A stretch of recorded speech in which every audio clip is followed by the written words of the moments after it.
Hello mga kateknik. Andito tayo ngayon sa Grotto, San Jose del Monte. Bali, meron tayong ginawa ngayon na modern jeepney na naglo-low power siya. Ngayon may tinunton lang kaming kuryente tapos meron kaming inayos. Aming ni-road test, okay na siya. Nag-okay siya. Nawala na yung pula niyang check engine. Bali, binabalik na lang, pinapalamig lang namin ng konti ito. Binabalik lang namin. Babalik na rin namin yan, pinapalamig lang namin ng konti.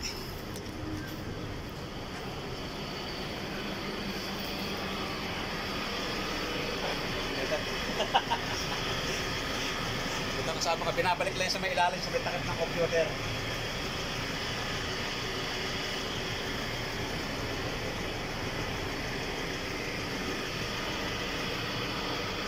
Uy, hindi pala pwede.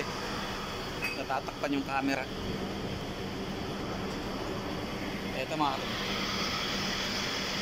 Sa grotto tayo ngayon. Nasa grotto. Bali, bukas ibabiyahe na to para matesting. Para malaman kung maglo-low power pa rin siya o hindi.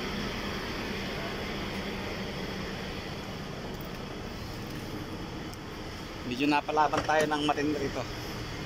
Okay na siya na, ibalik ko na rin yan sa may harap niya. Ito na lang.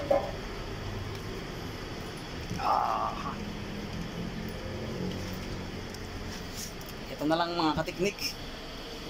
Yung pinapalamig lang ng konti kasi mahirap magdukot sa may makina. Kasi ni-road test namin to, ang layo na narating namin. Tinitingnan namin kung maglo-low power siya. Pero hindi naman na siya nag-low power na. Sana maging tuloy-tuloy na o mas maging okay na. Ma-solve na natin yung problema. Bali, dalawa kami ni Ronald gumawa dito.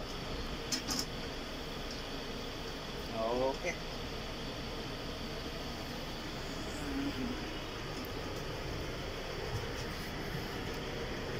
Wala tayo sa shop ngayon mga kateknik. Dito tayo sa labas.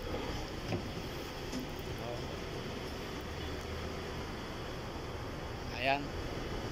Yan pa yung ibang mga modern jeep natin. At yung iba naman ay yan.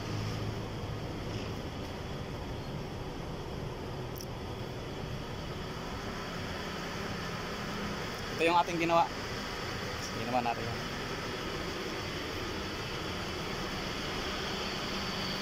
Nakabit na rin namin itong harap dahil nag-test din kami ng kuryente rito.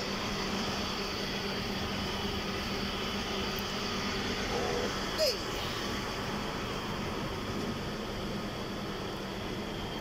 Maginhawa rito kasi open air siya.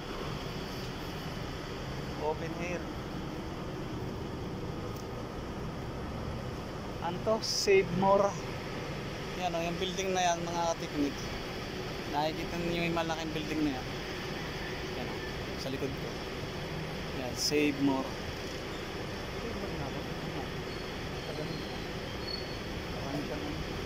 Basta mall yan yung nasa sa likod natin, malaki na yan. Okay. Hindi ko alam kung anong mall yan, hindi ko nakakakita. May nakalagay na Save More. Malamang Save More. Okay, hanggang dito na lang mga kateknik. Medyo maganda yung view natin dito. Saka doon sa may likod mapuno pa siya. Ako mga kateknik, punta ko rito sa may ayan yan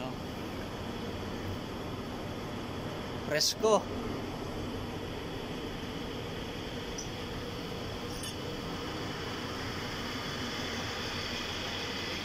Okay mga kateknik, hanggang dito na lang muna ang ating video. See you next vlog mga kateknik.